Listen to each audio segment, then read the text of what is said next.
আপনারা খিতাফররা ভালো আছেন নি? তো মাতো খানে এই দিক দিয়ে ঢুকো, এই পাশ দিয়ে ঢুকে যাও, এই জায়গাগুলো বসো, আসো আস্তে আস্তে ঢুকো, ধাক্কাধাক্কি করা যাবে না, ধাক্কা দেওয়া যাবে না। এখানে আসতে পারবে 50 জন, 200 জন ধাক্কা মারলে হবে? ওই যে পিছনে আমার দেখা যায়, ওই যে আমি দেখতেছি, আমার ওইদিকে তাকান, ওইদিকে যান, ওখানে আমি আসছি, যান ওখানে আমার এত বড় দেখা যায়, ওই যে চলে যান। এইদিকে ফাঁকা আছে, এদিকে বসুন, এই পাশে। 1 মিনিট সময়, 1 মিনিটের 30 সেকেন্ড চলে গেছে। এই এদিকে ধাক্কা কিসের? এখানে ধাক্কা কেন? আওয়াজ হবে না, আওয়াজ নাই। সকল প্রশংসার মালিককে, সকল ক্ষমতার উৎসকে, কেউ যেটা পারে না পারে কে? সে আল্লাহর জন্য পড়ছি আলহামদুলিল্লাহ। সবাই আওয়াজ করে পড়েন তো, রব্বানা লাকাল হামদ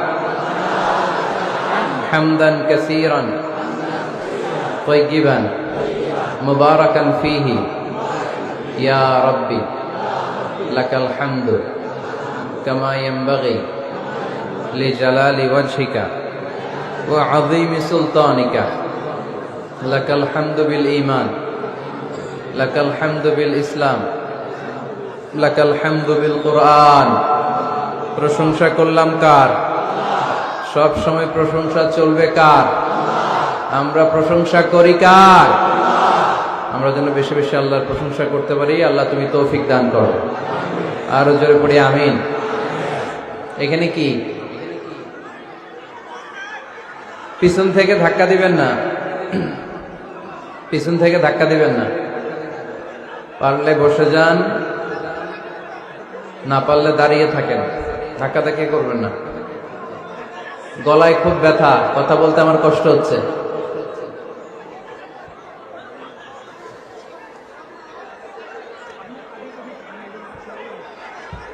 সম্মানিত পুলিশ ভাইরা একটু দেখেন, আওয়াজ ছাড়া আকার ইঙ্গিতে একটু দেখেন কি করা যায়। অনেক রাত, ধাক্কাধাক্কি বিশৃঙ্খলা সামলাতে যদি সময় চলে যায়, কথা শুনবেন কখন? এসেছি আমরা কোরআন থেকে কথা শুনতে, বিশৃঙ্খলা করতে নয়। দেখেই যাদের কথা শুনতে মনে চায়, প্রজেক্টর রাখা হয়েছে, ওখানে আমাকে দেখা যাবে, খুব সুন্দর, খুব সুন্দর আপনি আলোচনা উপভোগ করতে পারবেন। এইখানে ধাক্কাধাক্কি করে নিজেও পারবেন না, আরেকজনেরও কষ্ট দিবেন। পারলে বসে যান, না পারলে আস্তে আস্তে পেছনে যান, আওয়াজ করবেন না। আওয়াজ করলে আমার সাথে কথা বলেন। এদিকে এদিকে তাকান তো আপনারা, কি কথা? কেন কথা নাই? কথা নাই, বৌকা বৌকা বৌকা। মাওলানা হোসাইন আহমদ মাহফুজ চুয়াডাঙ্গা, মুফতি আমির হামজা কুষ্টিয়া। আজ সকালে মহিলা সমাবেশে কথা বলেছেন আব্দুল মতিন শাহবাগী সাহেব, মুফতি আমির হামজা কুষ্টিয়া। আজকে কথা বলেছেন মাওলানা কারি আব্দুল্লাহ আলামিন সাহেব, জনাব মাওলানা সাদিক সিকান্দার সাহেব, মাওলানা মাহবুবুর রহমান জালালাবাদী সাহেব, মাওলানা ডক্টর আবুল কালাম আজাদ বাশার ভাই। কথা বলেছেন মাওলানা শেখ জামাল উদ্দিন ভাই। আমার নাম নাই এখানে, আমার নাম নাই এটাতে। কই নিয়ে আসছেন আমারে? এখন যদি ধরে আমারে পুলিশ, আপনি তো এখানে আমন্ত্রিত না, এখানে আসলেন কেন? ভেজাল আছে না নাই? ভুল করে বোধহয় বাদ দিয়ে দিছে না? আমরা ভুল করলে আমাদের মাফ করে কে? কি এক আল্লাহ আমরা পাইছি, আমরা খালি ভুল করি, উনি খালি মাফ করে। সুবহানাল্লাহ পড়বেন না? এবার কি আপনারা থামতে পারছেন একটু? আচ্ছা, এইদিকে এখনো আওয়াজ। আপনারা কথা বলবেন না, এদিকে তাকান। বসতে পারলে বসেন, আর না বসতে পারলে দাঁড়িয়ে থাকেন। আজকের আলোচনার বিষয় সুখী দম্পতি। আলোচনার বিষয় কি? সুখী দম্পতি। বিয়ে করছেন কারা কারা দেখি? 2 হাত তোলে অনেকে। নিয়ত ভালো না, আরেকটা ঘটাবে নাকি? খবর আছে? ভাবি সব মানলেও এটা মানবে না, ঠিক কিনা?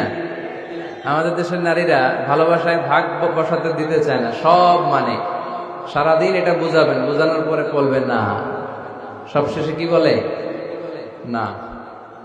তো এই আলোচনাটা যারা বিয়ে করছেন রিসেন্ট তাদের কাজে লাগবে, আর যারা করেন নাই করবেন, শীঘ্রই করবেন, এদেরও কাজে লাগবে। আর যারা মুরব্বী অনেক অভিজ্ঞতা ওনাদেরও কাজে লাগবে, ওনারা এটা শুনে নাতি নাত করতে শোনাতে পারবে, ঠিক কিনা? তাহলে কারোরই লস নাই। আলোচনাটা বলতে আমার 50 মিনিট থেকে 1 ঘন্টার সময় লাগবে। এই 1 ঘন্টা বা 50 মিনিট বসে থাকতে পারবেন যারা যারা, তারাই বসে থাকবেন। বাকিরা আপনাদের কাজ থাকলে, 1 নাম্বার থাকলে আস্তে আস্তে বেরোতে পারেন এখনই। যাদের 1 নাম্বার করা লাগবে, 1 নাম্বার বোঝেন? বোঝে নাই বোধহয়। 1 নাম্বার মানে কি? আচ্ছা, এইটা 1 নাম্বার, 2 নাম্বার, 3 নাম্বার যা লাগে। এই 50 মিনিট থেকে 1 ঘন্টার মধ্যে কেউ বেরোতে পারবে না। বের হইলে আমি ধরবো, এর আলোচনা থামাই, আপনারাও ধরবেন। পারা যাবে? কথা কয় না। যদি কারো এই 50 মিনিট থেকে 1 ঘন্টা 1 নাম্বার, 2 নাম্বার, 3 নাম্বার লাগে, এখনই চলে যান, যেহেতু আপনার ব্যস্ততা আছে, পেরেশানি আছে, কোনো অসুবিধা নেই, আস্তে আস্তে উঠে যান। যারা যেতে চায় সুযোগ করে দেন, একটু সুযোগ করে দেন। উঠতেছেন না কেন?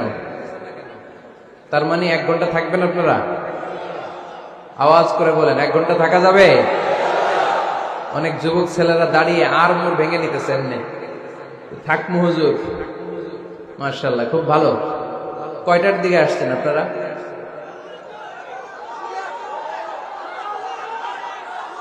দুপুর 2টা। আরে কি কষ্ট হইতেছে এদের।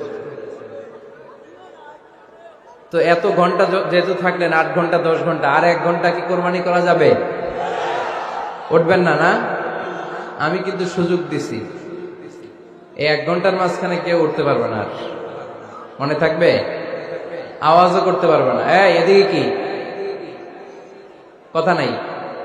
না, বসতে পারবে না, এরা দাঁড়ায় শুনবে, একেবারে চোখ।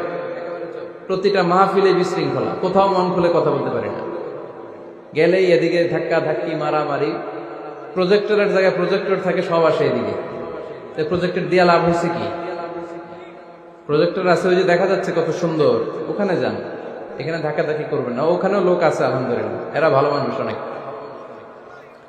ঠিক আছে, দৌলতপুরের ভাইয়েরা, আলোচনা শুরু হচ্ছে এখন।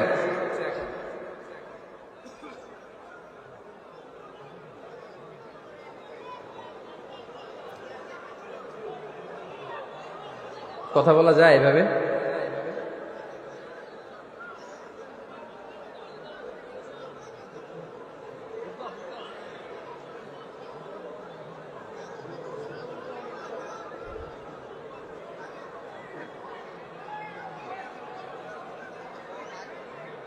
ব্যাস, আর আওয়াজ নাই। আলোচনার বিষয় সুখী দম্পতি। বিষয় কি? কথা বলে না। দম্পতি বোঝেন? বুঝেন? স্বামী আর স্ত্রী বানায় যেজন মিস্ত্রি, সে বড় আজব কারিগর, মনরে সে বড় কঠিন কারিগর, ঠিক কিনা? পৃথিবীর প্রথম দম্পতি হচ্ছে সাইয়েদনা আদম আলাইহিস সালাম আর হাওয়া আলাইহিস সালাম। পৃথিবীর প্রথম স্বামী আদম আলাইহিস সালাম, প্রথম স্ত্রী হাওয়া আলাইহিস সালাম। ওয়া কুলনা ইয়া আদম উসকুন আনতা ওয়া যাওজুকাল জান্নাহ। আল্লাহ বললেন, আদম, তুমি আর তোমার জোড়া বা তোমার স্ত্রী দুজনে মিলে জান্নাতে থাকো। তাহলে ওনারা ছিলেন স্বামী আর স্ত্রী, ঠিক কিনা? তাহলে এই দাম্পত্য সম্পর্কটা এটা জান্নাতি সম্পর্ক। কি সম্পর্ক? উত্তর দিতে হবে দৌলতপুরের ভাইরা। রাগ করছেন আমার সাথে? শীত লাগতেছে? উত্তর দেওয়া যাবে আওয়াজ করে? হ্যাঁ, আওয়াজ করে উত্তর দিবেন, মুখে তালা মেরে বসে থাকা যাবে না। তাহলে পৃথিবীর প্রথম স্বামীর নাম কি? আদম আলাইহিস সালাম। পৃথিবীর প্রথম স্ত্রী হাওয়া আলাইহিস সালাম। এই দাম্পত্য সম্পর্কটা বড় মধুর, বড় গভীর, বড্ড ভালোবাসা, ঠিক কিনা? স্বামী আর স্ত্রী, স্বামী আর স্ত্রী, এই সম্পর্কটাকে আল্লাহ তাআলা কোরআনে পোশাকের সাথে তুলনা করেছেন। কিসের সাথে? পোশাক। আরবিতে বলে লিবাস। আরবিতে কি বলে? লিবাস। আল্লাহ বলেছেন, ও নারীরা তোমরা পুরুষদের জন্য পোশাক, আর ও পুরুষেরা তোমরা নারীদের জন্য পোশাক। পড়েন সুবহানাল্লাহ। পোশাকের বেসিকলি তিনটা কাজ। কয়টা? কেউ কথা কয় না, আরো জোরে বলেন কয়টা? তো এখন আওয়াজ আসলো কোথেকে? আওয়াজ করে উত্তর দিবেন, চিল্লায় বলেন পোশাকের কাজ কয়টা? এভাবে শেষ পর্যন্ত খোঁচায় যেন সাউন্ড বের করা না লাগে, স্বপ্রণোদিত ভাবে উত্তর করবেন, ক্লাসের মতো হোক। তিনটা কাজ। এক নম্বর কাজ হচ্ছে পোশাক ইজ্জতের আবরু, লজ্জাস্থান ঢেকে রাখে, ঠিক কিনা? আমাদের লজ্জাস্থান ঢেকে রেখেছে আমাদের পোশাক। ঠিক তেমনি স্বামী তার স্ত্রীর ইজ্জত হেফাজত করে, স্ত্রী তার স্বামীর ইজ্জত হেফাজত করে, স্বামী তার স্ত্রীর চরিত্র হেফাজত করে, আর স্ত্রী তার স্বামীর চরিত্র হেফাজত করে। এজন্য আল্লাহ একে অপরের উদাহরণ দিতে যে লেবাস বা পোশাকের সাথে তুলনা দিয়েছেন। সুবহানাল্লাহ পড়েন। পোশাকের 2 নাম্বার কাজ হচ্ছে সৌন্দর্য। এই যে কত সুন্দর ডিজাইন করা, এমব্রয়ডারি করা পোশাক যখন আমরা পরি সুন্দর লাগে না? তেমনি পুরুষের চোখে নারী সুন্দর, নারীর চোখে পুরুষ সুন্দর, স্বামীর চোখে স্ত্রী সুন্দর, স্ত্রীর চোখে স্বামী সুন্দর। সুবহানাল্লাহ পড়েন। পোশাকের 3 নাম্বার কাজ হচ্ছে কমফোর্ট, আরাম দেয়া, প্রশান্তি দেয়া। শীতকালে এই যে আমরা ব্লেজার পরেছি, জ্যাকেট পরেছি, অনেকে চাদর গায়ে দিয়েছেন, কেউ মাথায় রুমাল দিয়েছেন, কেউ গলায় মাফলার দিয়েছেন, একটা উষ্ণ উষ্ণ আরাম আছে না নাই? আবার গরমের কালে পাতলা সুতি কটনের কাপড় পরলে একটা আরাম আছে না নাই? তাহলে পোশাক পরলে যেমনি আমাদের দেহ প্রশান্ত হয়, আরাম পাওয়া যায়, তেমনি স্বামী স্ত্রীর স্পর্শ পেলে সে আরাম পায়, তার হৃদয়টা প্রশান্ত করে দেয় কে? আবার স্ত্রী স্বামীর সঙ্গ পেলে তার মধ্যে প্রশান্তি এনে দেয় কে? এজন্য রব্বুল আলামিন বলেন, হুন্না লিবাসুল লাকুম ওয়া আনতুম লিবাসুল লাহুন্না। ও দুনিয়ার নারীরা, তোমরা হলে পুরুষদের জন্য পোশাক, পুরুষ হলো নারীদের জন্য পোশাক। সুবহানাল্লাহ পড়েন। পোশাক যেমনি ইজ্জত আবরুর হেফাজত করে, তেমনি স্বামী স্ত্রী একে অপরের ইজ্জত হেফাজত করে। পোশাক যেমনি সৌন্দর্য বাড়ায়, স্বামীর চোখে স্ত্রী সুন্দর, স্ত্রীর চোখে স্বামী সুন্দর। পোশাক যেমনি আরাম দেয়, স্বামী তার স্ত্রীর স্পর্শ পেলে, স্ত্রী তার স্বামীর স্পর্শ পেলে হৃদয়ে প্রশান্তি অনুভব করে, ঠিক কিনা? এজন্য দাম্পত্য জীবন, এখানে স্বামীও আছে স্ত্রীও আছে, ইংরেজিতে বলে কাপল, কাপল লাইফ। এই বিশ্ব সভ্যতা নির্মাণে নারী পুরুষ, স্বামী স্ত্রী দুইজনেরই অবদান আছে না নাই? এজন্য সুনানে তিরমিজির বর্ণনায় আল্লাহর হাবিব সাল্লাল্লাহু আলাইহি ওয়াসাল্লাম বললেন, আন-নিসাউ শাকাইকুর রিজাল, নারীরা হচ্ছে পুরুষের কাউন্টার পার্ট, নারীরা হচ্ছে পুরুষের পার্টনার, সহকর্মী, সহযোগী। এই বিশ্ব সভ্যতা নির্মাণে শুধু পুরুষদেরই অবদান নাই, নারীদের অবদান আছে না নাই? এজন্য কাজী নজরুল ইসলাম অসাধারণ লিখেছে, এ বিশ্বে যা কিছু মহান চিরকল্যাণকর, অর্ধেক তার করিয়াছে নারী, অর্ধেক তার নর। তার মানে নর নারী, স্বামী স্ত্রী দুইজনেরই অবদান এই মানব সভ্যতায় আছে না নাই? এই সম্পর্কটাকে আল্লাহ লেবাসের সাথে তুলনা করলেন, মেটাফরিক্যালি, রূপক ভাবে আল্লাহ পোশাকের সাথে তুলনা করলেন। পোশাক যেমনি গায়ের সাথে লেগে থাকে, পোশাক যেমনি চামড়ার সাথে মিশে থাকে, স্বামী স্ত্রীর সম্পর্কটাও এরকম, একাকার, মিলেমিশে, ভালোবেসে একাকার।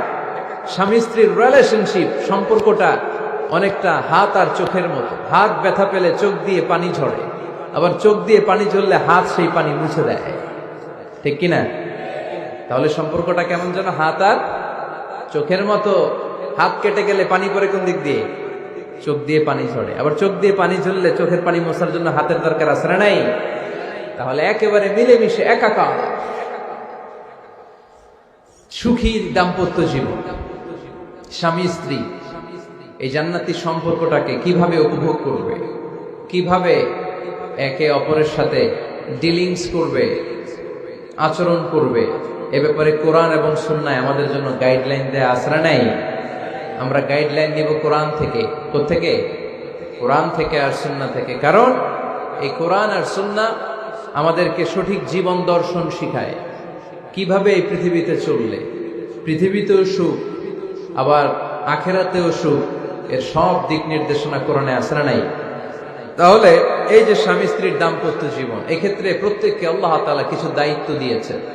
আজকে দায়িত্বগুলোর ব্যাপারে আমরা শুনব। স্ব স্থানে থেকে প্রত্যেকেই, স্বামী যদি স্বামীর দায়িত্ব পালন করে, স্ত্রী যদি স্ত্রীর দায়িত্বটুকু পালন করে, তাহলে দাম্পত্য জীবনটাকে জান্নাতি দাম্পত্য সুখ দিয়ে ভরে দিবে কে? আল্লাহ। আমাদের প্রত্যেকের দাম্পত্য জীবন সুখী হোক, সমৃদ্ধ হোক, আমরা চাই কি চাই না? অনেকে বলে হুজুর সুখ নাই, সুখ নাই, ঘরের ভেতরে গেলেই জাহান্নাম। আহা, কথা শোনে না আমার।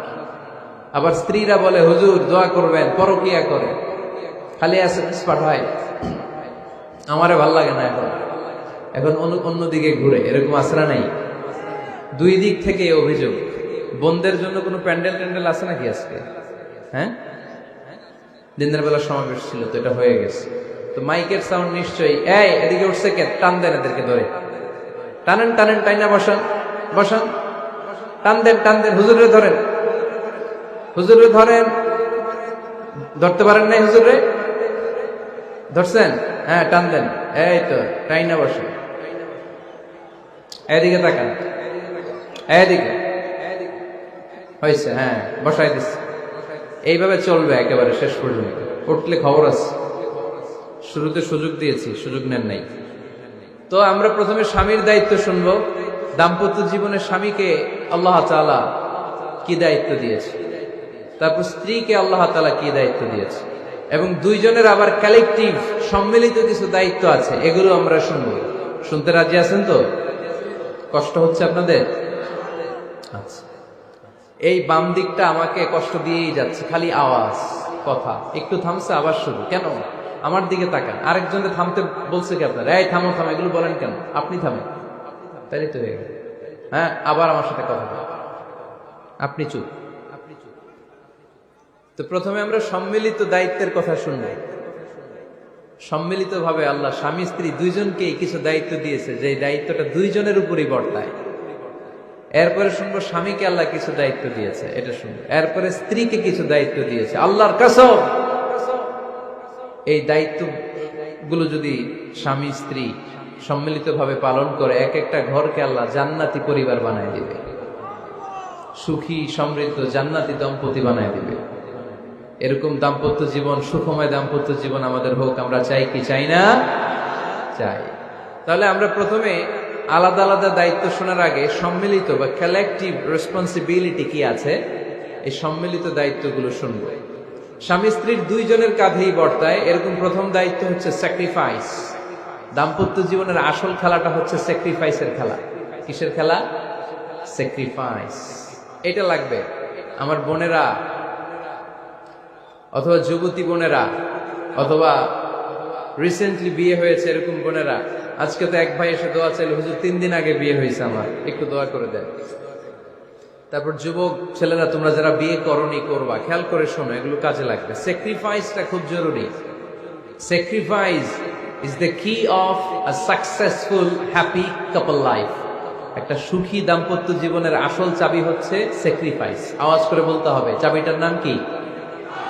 স্যাক্রিফাইস করতে হবে, একটু মানিয়ে নেয়া, একে অপরকে বোঝা, একটু ভালোবাসা, একটু মানিয়ে চলা, এটার নাম হচ্ছে স্যাক্রিফাইস।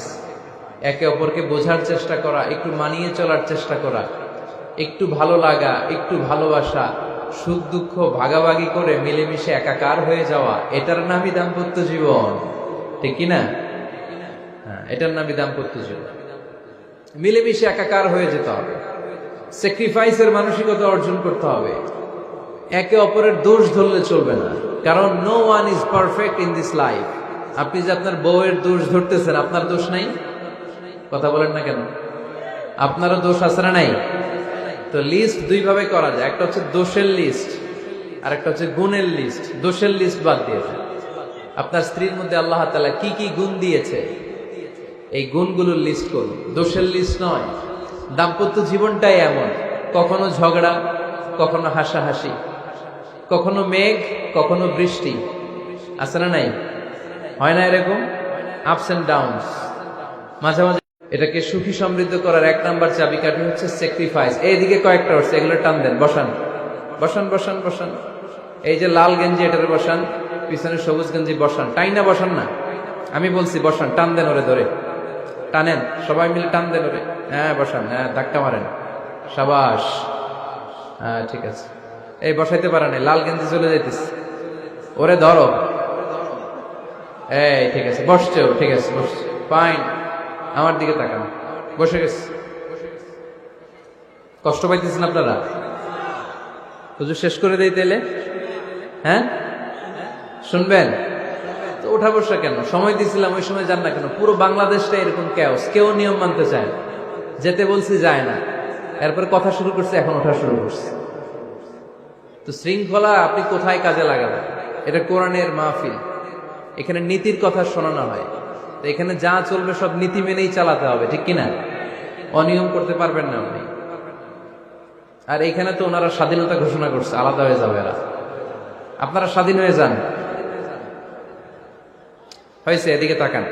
তাহলে সুখী দাম্পত্য জীবনের 1 নম্বর চাবির নাম কি? স্যাক্রিফাইস। চিল্লায় বলতে হবে, সেটা কি? তাহলে হাজব্যান্ড ওয়াইফ দুইজনই স্যাক্রিফাইস করবেন। এই যে ভাই, আল্লাহর দোহাই লাগে, আল্লাহর দোহাই, এই দৌলতপুরের ব্যাপারে খুব খারাপ একটা ইমপ্রেশন নিয়ে আমি যাব আপনাদের কারণে। আপনারাই আপনাদের দৌলতপুরের বদনামের জন্য যথেষ্ট। আরেকজনের বসানোর দরকার নেই, নিজেই বসেন, কাউরে ইঙ্গিত করার দরকার নেই, কোথাও লাইট মারার দরকার নেই, লাইট বন্ধ করে নিজেই বসে যান, বসে।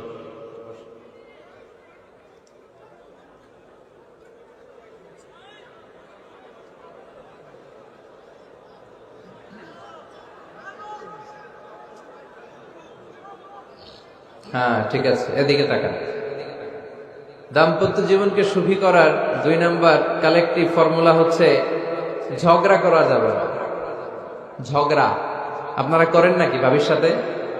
ভাবির সাথে ঝগড়া করেন কে কে? দেখি হাত তোলেন।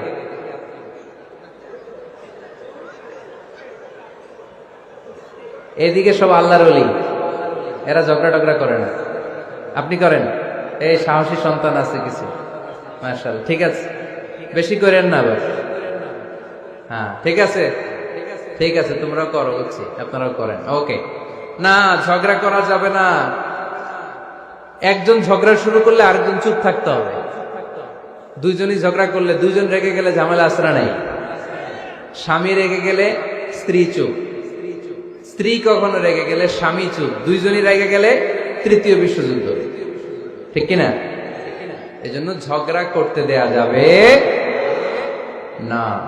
কারণ এই ঝগড়া, সামান্য ঝগড়া থেকে এই ঝগড়া বাড়তে বাড়তে এটা বিচ্ছেদের দিকে গড়ায়, ডিভোর্স হয়ে যায়। এরকম কত কেস যে আমার কাছে আসে, কত কেস যে আমার কাছে আসে যে হুজুর ছোট্ট ঝগড়া থেকে আমাদের মধ্যে ঝগড়া বাড়তে বাড়তে ইগো প্রবলেমের কারণে বিচ্ছেদে গড়ায়। আর এই ঝগড়া একটু শুরু হলে ইবলিশ শয়তানের কাজ হচ্ছে পালে বাতাস দেয়। কি দেয়? পালে বাতাস পেলে এটা দাউ দাউ করে উঁচু হয়ে ওঠে। আগুনের মধ্যে যেমনি কেরোসিন ঢাললে দাউ দাউ করে জ্বলে, সামান্য ঝগড়ার ছোতা পেলে ইবলিশ শয়তান খালি দাউ দাউ করে এই ঝগড়ার আগুনকে জ্বালিয়ে দেয়, ঠিক কিনা? এই জন্য ঝগড়া করবেন না, মেহরবানি করে ঝগড়া শুরু করবেন না। যে কোনো মূল্যে এই ঝগড়াকে থামায় রাখতে হবে। তো ফ্যামিলিতে ঝগড়া অনেক সময় হয়ে যায়, কিন্তু একজন ঝগড়া করলে আরেকজন চুপ থাকতে হবে। ঝগড়া নিয়ে একটা মজার গল্প আছে, শুনবেন? বিশৃঙ্খলা করলে তো গল্প শোনানো যাবে না, একেবারে চুপ। আমার দিকে তাকান, তাকিয়েছেন? ঝগড়া নিয়ে যে গল্পটা, সেটা হচ্ছে এক স্বামী ওয়াজ শুনে বাড়িতে গেছে রাত 11টায়। তো বাড়ির কাছাকাছি যেতে না যেতে, স্ত্রীর আবার স্বভাব হচ্ছে রাতের খাবারটা স্বামীর সাথে একসাথে খায়, আলাদা খায় না। তো বাড়ির সামনে যেই স্বামী ফোন দিছে ওয়াইফকে, এই শুরু করার আগে দরজাটা খোলো, আমি চলে আসছি। তো ওয়াইফ এসে দরজা খুলে দিচ্ছে। এবার স্বামী ঘরে ঢুকে বলে, শুরু করার আগে রাতের খাবারটা দিয়ে দাও টেবিলে, খেয়ে ফেলো। স্ত্রী বেচারি ডাইনিং টেবিলে খাবার দিয়েছে, হাজবেন্ড বেচারা ওয়াশরুম থেকে ফ্রেশ হয়ে ডাইনিং টেবিলে বসেছে, স্ত্রীও বসেছে। তো খুব বড্ড গরম। হাজবেন্ড বলে, শুরু করার আগে ফ্যানটা ছাড়। এইবার তো স্ত্রী বেচারি রেগে মেগে আগুন, কি আসার পর থেকে শুরু করার আগে, শুরু করার আগে, কি শুরু করার আগে? হাজবেন্ড বলে, এই তো শুরু হয়ে গেল। মানে কি? ঝগড়া। মানে কি? ঝগড়া। প্রিয় ভাইয়েরা, ঝগড়া করবেন না। স্বামী রেগে গেলে স্ত্রী চুপ থাকবেন, স্ত্রী রেগে গেলে স্বামী চুপ থাকবেন। কারণ সহিহ মুসলিমে এসেছে, ইন্না ইবলিসা ইয়াদাউ আরশাহু আলাল মা। ইবলিস শয়তান তার সিংহাসন গেড়েছে সাগরের উপর। কোথায়? ইবলিসের সিংহাসন কোথায়? সাগরের উপর। সুম্মা ইয়াবআসু সারায়াহু, সে প্রতিদিন সকালবেলা তার সাঙ্গপাঙ্গরে গোটা পৃথিবীতে পাঠায়, যা পৃথিবীতে ফাসাদ সৃষ্টি কর, ফাসাদ সৃষ্টি কর। ইবলিস যখন সাঙ্গপাঙ্গদেরকে গোটা পৃথিবীতে ছড়িয়ে দেয়, সারাদিন ধোকা দেওয়ার পরে, ওয়াসওয়াসা দেওয়ার পরে, রাত্রিবেলা ইবলিসের কাছে ফিরে আসে, এসে বলে, ও ইবলিস, আমি আজকে আল্লাহর বান্দাদেরকে দিয়ে মিথ্যা কথা বলিয়েছি। ইবলিস বলে, এটা তো কোনো ব্যাপারই না, এগুলাই তো তোদের কাজ। আরেক শয়তান বলে, আমি ওজনে কম দিয়েছি একজনের মাধ্যমে বাজারে। ইবলিস বলে, এটাও তেমন বড় কোনো কাজ নয়। আরেকজন বলে, আমি সুদের ডিলিংস করিয়েছি। ইবলিস বলে, এটাও কোনো কাজ নয়। আরেক শয়তান বলে, আমি মদের আড্ডাখানায় নিয়ে, মসজিদে যেতে নিয়েছিল সেখান থেকে সরিয়ে মদের আড্ডাখানায় আল্লাহর বান্দাদেরকে নিয়েছি। ইবলিস বলে, এইটাও তেমন বড় কোনো কাজ নয়। আরেক শয়তান এসে বলে, মা তারাকতুহু হাত্তা ফাররাকতু বাইনাহু ওয়া বাইনা ইমরাআতিহি, আমি এক আল্লাহর বান্দার সাথে বান্দির ঝগড়া লাগিয়ে, ঝগড়া করাতে করাতে তালাক পর্যন্ত নিয়ে গিয়েছি। মা তারাকতুহু হাত্তা ফাররাকতু বাইনাহু ওয়া বাইনা ইমরাআতিহি, আমি এক ইমানদার পরিবারকে ধ্বংসের শেষ প্রান্তে নিয়ে গিয়েছি। সামান্য ঝগড়ার পরে আমি ওয়াসওয়াসা দিতে দিতে ঝগড়া বাড়াতে বাড়াতে তালাক পর্যন্ত নিয়েছি। ইবলিস বলে, শাবাশ, তুই তো কাজের মতো কাজ করেছিস, আমার কাছে আয়, আমার কাঁধে ওঠ। ইবলিস তখন ওই শয়তানকে কাঁধে নিয়ে নাচতে শুরু করে। নাউজুবিল্লাহ পড়বেন না? এজন্য ইমানদারদের সংসার ভেঙে খান খান হোক, এটা হলে ইবলিস খুশি। আর ইমানদারের পরিবার টিকে থাকলে আমার আল্লাহ খুশি। আমরা কার খুশি চাই? এজন্য শয়তানরে খুশি হতে দেওয়া যাবে না। ইমানদারদের পরিবারগুলো ঝগড়ার মাধ্যমে ভেঙে যাক, সব সময় শয়তানের মিশন এটা। আর ইমানদারদের পরিবারগুলো টিকে থাক, এটা আমার আল্লাহ সব সময় চায়। সুবহানাল্লাহ পড়েন। এজন্য দৌলতপুরের ভাইরা, ঝগড়া করবেন না। ঝগড়া কিন্তু নবী রাসূলদের পরিবারেও ছিল, আল্লাহ রাসূল সাল্লাল্লাহু আলাইহি ওয়াসাল্লামের পরিবারেও ঝগড়া ছিল। এটা স্বাভাবিক।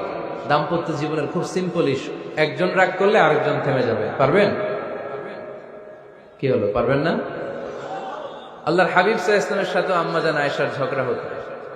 মজার একটা হাদিস শুনে, সহিহ বুখারীর হাদিস, মুসনাদে আহমদ ইবনে হাম্বলেও এসেছে এই হাদিসটা। আম্মা জান আয়েশার সাথে ঝগড়ার পর আম্মা জান আয়েশাও রাগ, আল্লাহ রাসূল সাল্লাল্লাহু আলাইহি ওয়াসাল্লামও রাগ। এখন রাগ মেটানোর দরকার আছে না নাই? আল্লাহ রাসূল সাল্লাল্লাহু আলাইহি ওয়াসাল্লাম বললেন, আয়েশা, চলো মিটমাট করে ফেলি। সুবহানাল্লাহ কইবেন না? চলো মিটমাট করি। তো কারে ডাকবো মিটমাটের জন্য? ওমর-রে ডাকি। আম্মা জান আয়েশা বলে, না, ওমর গলিব, ওমর খুব মেজাজ ওয়ালা, আমার ডর লাগে। তোমার আব্বারে ডাকি। আব্বারে ডাকেন। আব্বারে ডাকেন। খুশি হয়ে গেছেন আম্মা জান আয়েশা রাদিয়াল্লাহু আনহা। আবু বকর রাদিয়াল্লাহু চলে আসলেন, দাঁড়ালেন। এবার বিষ্ণু সাল্লাল্লাহু আলাইহি ওয়াসাল্লাম বললেন, তাতাকাল্লিমিন আও আতাকাল্লাম, কি ঘটছে আমাদের মাঝে, তুমি বলবা না আমি বলবো?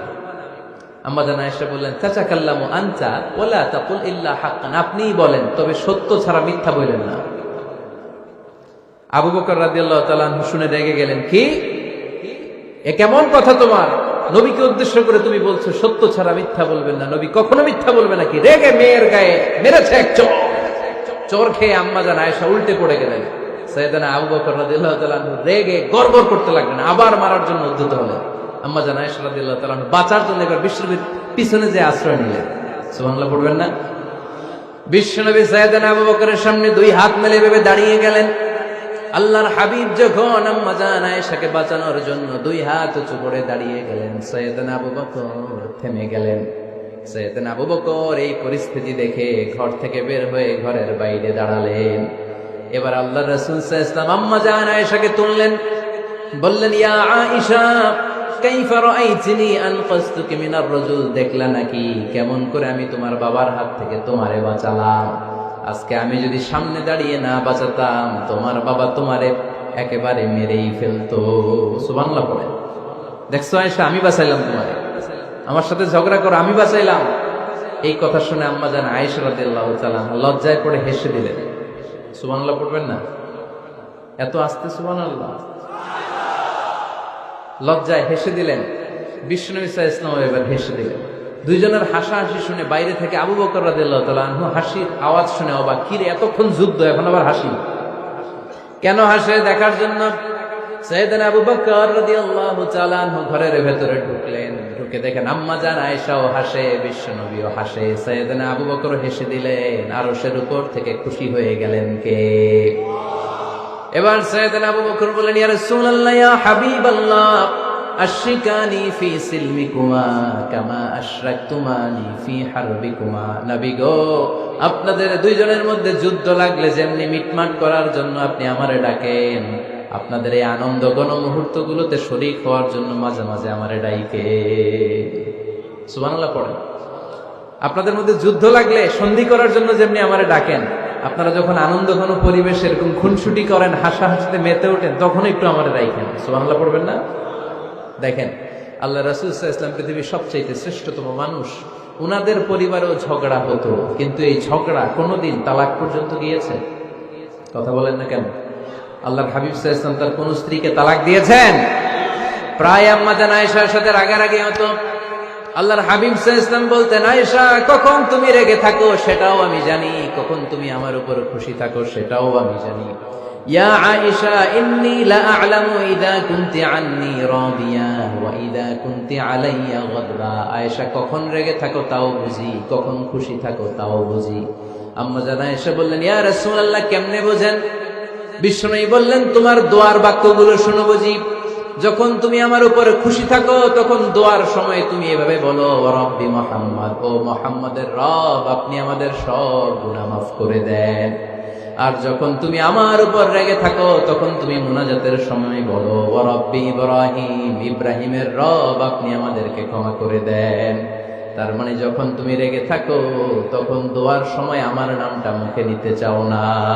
সুবহানাল্লাহ পড়েন। তখন তুমি দোয়ার সময় অন্য নবীর নাম নাও। আম্মা জান আয়েশা বললেন, ইয়া রাসূলুল্লাহ, মা আহাজুরু ইল্লা ইসমাক, আমি তো শুধু নামটাই সরাই, আমার মুখ থেকে কেবল আপনার নামটাই সরায় রাখি, আমার হৃদয় থেকে কখনো আপনারে সরাতে পারি না। আমার হৃদয় জুড়ে আপনি, মা আহাজুরু ইল্লা ইসমাক। নবী হে, আমি শুধু দোয়ার সময় রাগের মাথায় আপনার নামটা বাদ দেই, হৃদয় থেকে তো আপনারে বাদ দিতে পারি না। সুবহানাল্লাহ বলবেন না? তার মানে নবীদের ফ্যামিলি তো ঝগড়া এগুলো হতো, কিন্তু এটা তালাক পর্যন্ত গড়াতো না, ঠিক কিনা?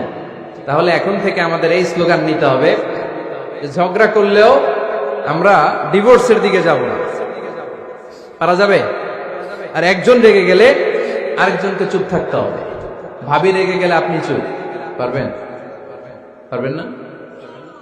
ইনশাআল্লাহ। এই যারা বিয়ে করে না এরা ইনশাআল্লাহ, আর বাকিরা চুপচাপ। আওয়াজ করে পড়েন না ইনশাআল্লাহ। তাহলে প্রথমে স্যাক্রিফাইস, তারপর ঝগড়া করা যাবে না। 3 নাম্বার, দাম্পত্য জীবনের কোনো গোপন কথা অন্যের কাছে শেয়ার করা যাবে না। হাদিসে এসেছে, এটাকে বলা হয়েছে আ'যামুল আমানা, এটা সবচেয়ে বড় আমানত। যারা দাম্পত্য জীবনের একান্ত বিষয় কারোর সাথে শেয়ার করে তারা সবচেয়ে বড় কবিরা গুনাহ করে। আশরারুন নাস বলেছেন বিশ্বনবী এদেরকে, সবচেয়ে নিকৃষ্ট মানুষ।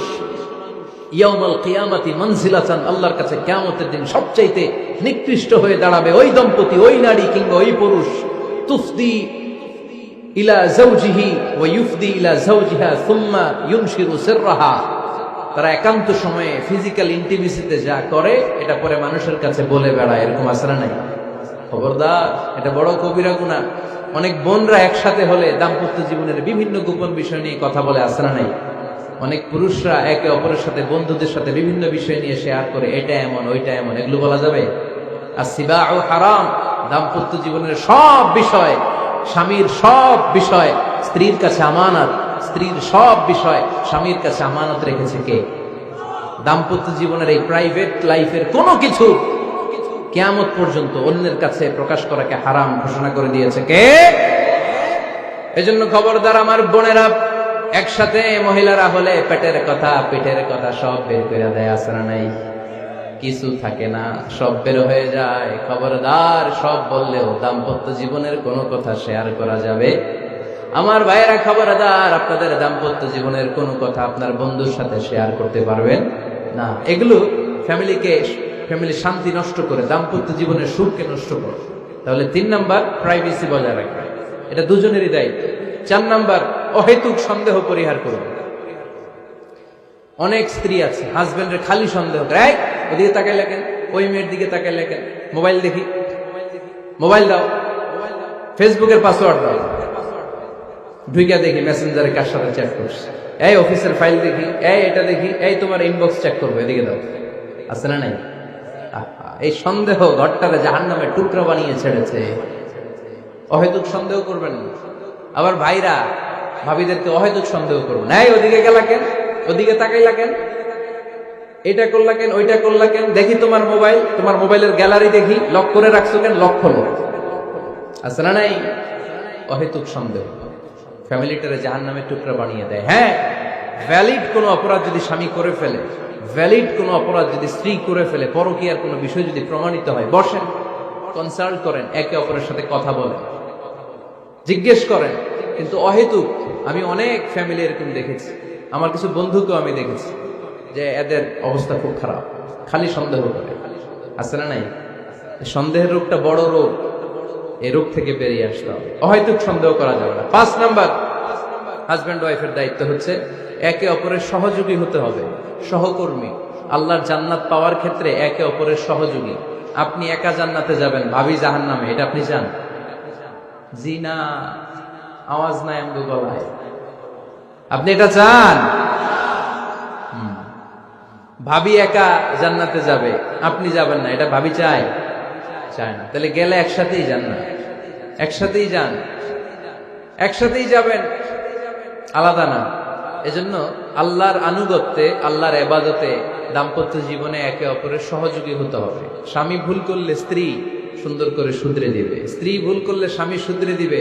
ফজরের সময় স্ত্রী হাজবেন্ডকে ডেকে দিবে, উঠতে না চাইলে ঠান্ডা পানির ছিটা দিবে। কারণ জান্নাতে একা যাওয়া যাবে না, গেলে দুইজনই যাবে। কথা কয় না? দুইজনেই জান্নাতে যাওয়ার দরকার আছে না নাই? যত বেশি আপনারা আল্লাহর আনুগত্যে আগাতে পারবেন, তত আপনাদের মহাব্বত বাড়ায় দিবে কে? এই যে হাজবেন্ড ওয়াইফের ভালোবাসাটাকে বলে লাভ পিরামিড। কি pyramid? Love pyramid, like triangle, ত্রিভুজ আকৃতির। হাজবেন্ড ওয়াইফের ভালোবাসাটা ত্রিভুজ আকৃতির। The closer the couple comes to Allah, the closer they come to each other. Husband wife যত বেশি আল্লাহর কাছে যাবে, তারা নিজেরাও নিজেদের তত কাছে যাবে।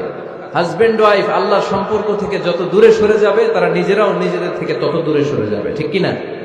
ত্রিভুজ চিনেন আপনারা? হ্যাঁ, এই জিওয় কয়েকজন জিওয়, আপনারা ত্রিভুজ চিনেন না? চিনি।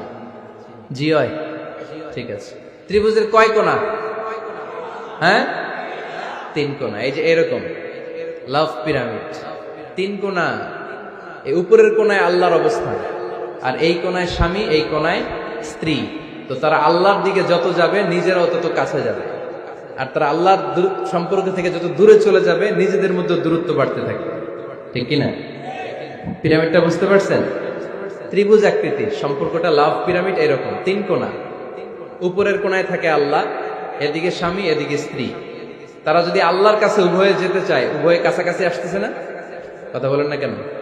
আর আল্লাহর আনুগত্য, ইবাদত থেকে দুইজন যদি দূরে সরে যায়, তাহলে দুজনের দূরত্ব বাড়িয়ে দেয় কে?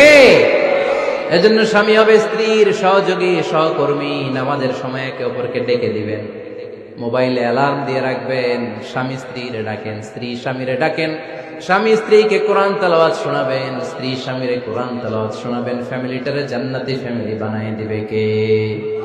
তাহলে এই 5টার দায়িত্ব কালেকটিভ রেসপন্সিবিলিটি, স্বামীর উপরও বর্তায়, স্ত্রীর উপরও বর্তায়। এগুলো মেনে চললে দাম্পত্য জীবন সুখকর করে দিবে কে? মনোযোগ আছে? কষ্ট হচ্ছে? এবার আমরা হাজবেন্ডের দায়িত্ব শুনি। হাজবেন্ডের প্রথম দায়িত্ব হচ্ছে, হাজবেন্ড হচ্ছে caretaker of the family, in charge, protector. আর রিজালু কাওয়ামুনা আলান নিসা। আল্লাহ বললেন স্বামী হলো তার স্ত্রীর ইনচার্জ, প্রোটেক্টর। স্ত্রীকে সুরক্ষা দিবে, স্ত্রীকে টেক কেয়ার করবে, স্ত্রীর দায়িত্বে থাকবে। এই দাম্পত্য জীবনের দুইজনের সংসারকে, সংসারের মধ্যে স্বামীকে দায়িত্বশীল বানিয়েছে কে? পুরুষ দায়িত্বশীল। পুরুষ কখনো নারীর ক্ষতি করে না, সুপুরুষ নারীর ক্ষতি করে না। ঠিক কিনা? গোটা পুরুষ সমাজ নারী সমাজের সুরক্ষা দিবে।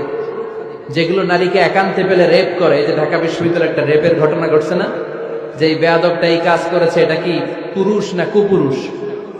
এটা কি সুপুরুষ না কুপুরুষ?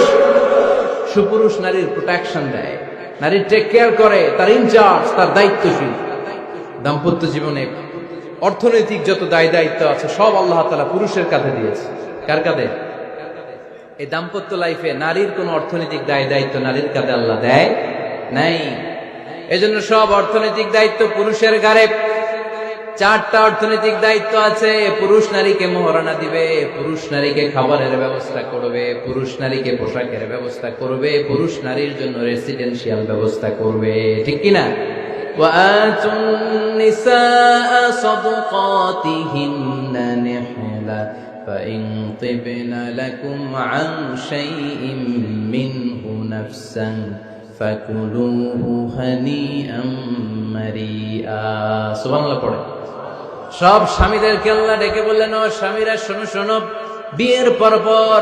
বিয়ের পর সাথে সাথে স্ত্রীর কাছে তুমি মোহরানা আদায় করে দাও। মোহর দেয়া নফল নাকি ফরজ? জোরে বলেন। তোমরা কি দাও? সিলটি পুলা মোহরানা দাও? হ্যাঁ, মোহরানা দিতাই নাকি যৌতুক খাইতা? খিতা করতা? হ্যাঁ, কি দিব? মোহরানা দিব। মোহরানা দেয়াকে ফরজ করেছে কে? আল্লাহ। তো মোহর দিতে টাকা লাগে না?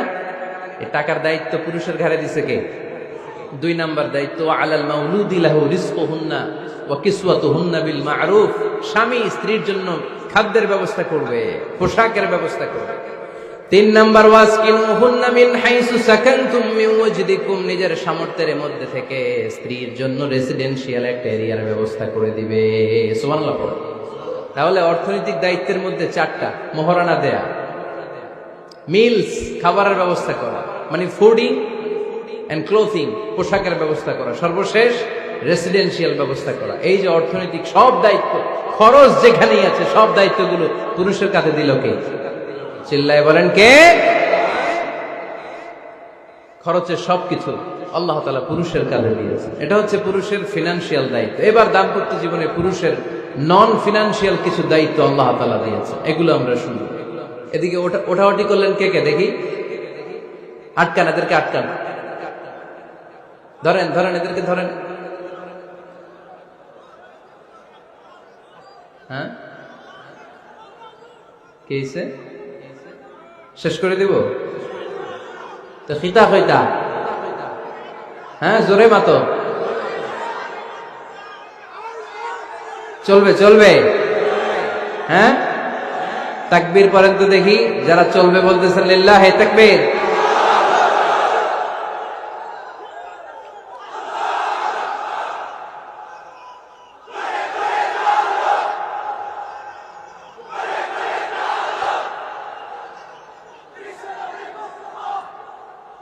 মাশাআল্লাহ মাশাআল্লাহ। এবার দাম্পত্য জীবনে নন ফিনান্সিয়াল পুরুষের যে দায়িত্ব আছে সেটা আমরা শুনবো। 1 নাম্বার দায়িত্ব হচ্ছে, স্বামীর উচিত স্ত্রীর সাথে ভালো আচরণ করা। ভালো আচরণ করেন তো আপনারা? জি হয়। এই শুধু উনি করে, বাকিরা খিতা কর্তা, মারামারি কর্তা নি, খিতা কর্তা। হ্যাঁ, সালাম দিবেন, স্ত্রীকে কি দিবেন? আল্লাহ বললেন, ওয়া আশিরুহুন্না বিল মা'রুফ। স্ত্রীর সাথে কোমল ভাষায়, ভালো শব্দে, ভালো বাক্যে, ভালো কথা বলো। স্ত্রীর সাথে খারাপ আচরণ করো না। স্ত্রীকে দেখলে তুমি মুচকি হাসি দাও। অনেক স্বামী আছে কখনো স্ত্রীকে দেখলে মুচকি হাসি দেয় না, চেহারাটা বাংলা পাসের মতো এরকম করে রাখে। আছে না নাই? দৌলতপুরের লোকের অবশ্য অনেক ভালো। এই যে সবার মুখে হাসি, মুচকি হাসি। হাসেন তো, মুচকি হাসি দেন তো একটা। আওয়াজ করলে মুচকি হাসি হয় নাকি? মুচকি হাসি, দাঁত দেখা যাবে না, সাউন্ড হবে না, শুধু এখানে একটু একটা এক চিলতে হাসির একটা ঝলক করবে, এটা বলে মুচকি হাসি। কেন? রাসূলুল্লাহ সাল্লাল্লাহু আলাইহি ওয়াসাল্লাম আকসারু তাবাসসুমান, আল্লাহর হাবিব সাল্লাল্লাহু আলাইহি ওয়াসাল্লাম সব সময় মুচকি হাসতেন। অনেকে আছে চেহারা গোমরা করে রাখে, জীবনেও হাসে না, এরকম আছে না নাই? দেখছেন এরকম আছে? এই এলাকায় তো নাই না? আছে। হাসবেন হাসবেন। মুচকি হাসতে পয়সা লাগে না? পয়সা লাগে? এজন্য হাসবেন। আল্লাহর হাবিব সাল্লাল্লাহু আলাইহি ওয়াসাল্লাম বলেছেন, ফাস্তাউসু বিন-নিসাই খায়রা, নারীর সাথে ভালো আচরণ করো। নারীদেরকে বাঁকা পাঁজরের হাড় দিয়ে তৈরি করা হয়েছে। এই হাড়কে সোজা করতে গেলে ভেঙে যাবে, রেখে দিলে বাঁকাই থেকে যাবে। তো কি করতে হবে? ফাস্তাউসু বিন-নিসাই খায়রা, কোমল আচরণ করো। আবার আল্লাহর হাবিব সাল্লাল্লাহু আলাইহি ওয়াসাল্লাম বললেন, রিফকাম বিল কাওয়ারিদ, নারীদেরকে কাচের তৈজসপত্র বাসনের সাথে, গ্লাসের সাথে আল্লাহর হাবিব সাল্লাল্লাহু আলাইহি ওয়াসাল্লাম তুলনা করলেন। কাচের তৈজসপত্র, কাচের গ্লাস, কাচের প্লেট যেমনি আস্তে তুলতে হয়, আস্তে রাখতে হয়, নারীদের সাথে এরকম কোমল আচরণ করার আদেশ দিয়েছে কে? কাচের গ্লাস, তৈজসপত্র, জগ কিভাবে রাখেন আপনারা? খুব জোরে এরকম ধপাস করে নাকি? উঠানোর সময় ধপাস করে উঠান? খুব স্মুথলি এটা ধরতে হয়, স্মুথলি এটা রাখতে হয়। তেমনি নারীদের সাথেও স্মুথলি আচরণ করবে। নারীদেরকে যত আপনি কোমল মোলায়েম ভাষায় কথা বলতে পারবেন, তারা তত আপনার কথা শুনবে। যত সুন্দর সুন্দর কথা, নারীকে, স্ত্রীকে বলবেন, তুমি আমার সব, তুমি আমার কৈতরি, তুমি আমার টুনটুনি, তুমি আমার ময়না পাখি, তুমি আমার সোনা পাখি। ওই যে কয় কলিজা, তার মানে প্র্যাকটিস চলে বাসায়। আর কি ডাকেন? ভাবিরে কি ডাকেন বলেন? জান।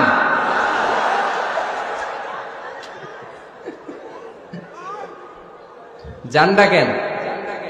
আর ভাবি কি ডাকে আপনাদেরকে? বাবু। কি ডাকে? বাবু ডাকে। আর কি ডাকে? হ্যাঁ, বেবি। পোলাপান কত দুষ্ট দেখছেন, বেবি ডাকে নাকি? স্বামী স্ত্রীর মধ্যে এই সোহাগপূর্ণ, এই ভালোবাসাপূর্ণ এই ডাকাডাকিতে কোনো গুনাহ নাই, আছে সওয়াব। এগুলো দাম্পত্য জীবনকে সুখময় করে, ঠিক কিনা? তাহলে স্ত্রীদের সাথে কোমল আচরণ করতে হবে, 1 নাম্বার দায়িত্ব। 2 নাম্বার দায়িত্ব, স্ত্রীর সেক্সুয়াল ডিজায়ারকে ফুলফিল করতে হবে। সেনসিটিভ, যেগুলো ব্যাখ্যা করে বোঝানো কঠিন। আপনারা বুঝবেন যারা ম্যাচিউরড, মোর দেন 18 ইয়ার্স, যারা 18+ যাদের বয়স, সেক্সুয়াল ডিজায়ার ফুলফিল করা হাদিসে এসেছে, এটা স্বামীর দায়িত্ব। ফিজিক্যাল ইন্টিমেসির সময় নিজের ডিজায়ার ফুলফিল হলেই কুইট না করা, সময় দেয়া, এটা আবশ্যক। এই বিষয়েও প্রত্যেক স্বামীর খেয়াল রাখা দরকার। সংক্ষেপে শেষ করে দিলাম। 3 নাম্বার, স্ত্রীর ব্যক্তিগত বৈধ কাজে স্বাধীনতা দিতে হবে স্বামীর। অনেক স্বামী এই ছোট্ট বিষয় নিয়ে মারামারি লাগায় ফেলে ঘরে। স্ত্রীর ব্যক্তিগত বৈধ যে চয়েস, এটাতে আপনি স্বাধীনতা দিবেন। স্ত্রীর মনে চায় রান্না বান্না শিখতে, আপনি বললেন তুমি কম্পিউটার শিখো, কিলাকিলি আছে না নাই? স্ত্রীর মনে চায় কাঁথা সেলাই শিখতে, নকশি কাঁথা, আপনি বললেন না তুমি ল্যাঙ্গুয়েজ শিখো, ঝামেলা আছে না নাই? না, আপনার স্ত্রী আর একটা ইন্ডিভিজুয়াল, প্রত্যেকের আলাদা ব্যক্তিগত রুচি, চাহিদা, মতামতের গুরুত্ব আছে না নাই? এজন্য প্রত্যেক স্বামীর উচিত স্ত্রীর বৈধ ব্যক্তিগত যে কাজ, অবৈধগুলা না। স্ত্রী বলল যে জি বাংলা দেখবো, তুমি একটা টিভি নিয়ে আসো, আনা যাবে? কথা বলেন। স্ত্রী বলল চলো পহেলা বৈশাখে আমরা নাচানাচি করব, তুমি আর আমি মিলে, এটা মানা যাবে না। স্ত্রীর ব্যক্তিগত বৈধ কাজের স্বাধীনতা দেয়া। আম্মা জান আয়েশা রাদিয়াল্লাহু তাআলা আনহা বলেন, ওয়া কানা লি সাওয়াহিবু ইয়ালআবনা মাই, বুখারীর বর্ণনা। আমি যখন আল্লাহর হাবিব সাল্লাল্লাহু আলাইহি ওয়াসাল্লামের বাড়িতে বউ হয়ে আসলাম, আমার কিছু খেলার সাথী ছিল। আমি কাপড় দিয়ে পুতুল বানাতাম আর ঘোড়া বানাতাম, এগুলো দিয়ে খেলতাম। আমার সাথীরা আসলে রাসূল সাল্লাল্লাহু আলাইহি ওয়াসাল্লাম ঘরের পর্দা নামিয়ে দিয়ে আমার জন্য ঘরটা ছেড়ে দিত। সুবহানাল্লাহ কইতে পারলেন না? আল্লাহর হাবিব সাল্লাল্লাহু আলাইহি ওয়াসাল্লাম কখনো বলতেন না আয়েশা তোমার বান্ধবীরা যেন ঘরে না আসে, কখনো বলতেন না আয়েশা আমি নবী মানুষ, তুমি নবীর বউ, তুমি কেন পুতুল দিয়ে খেলো, তুমি যেন কাপড় দিয়ে পুতুল বানাও, কেন ঘোড়া বানাও, এগুলো বন্ধ করো। কোনদিন বিশ্বনবী আম্মা জান আয়েশা রাদিয়াল্লাহু তাআলা আনহার পুতুল খেলায় বাধা দেন নাই, সাথীদের সাথে খেলাধুলায় কখনো বাধা দেন নাই। সুবহানাল্লাহ পড়ে। ছোট্ট মেয়েদের জন্য কাপড়ের পুতুল দিয়ে খেলাধুলা করা এটা জায়েজ, কারণ ছোট্ট মেয়েরা দেখবেন পুতুল বানায়, এটা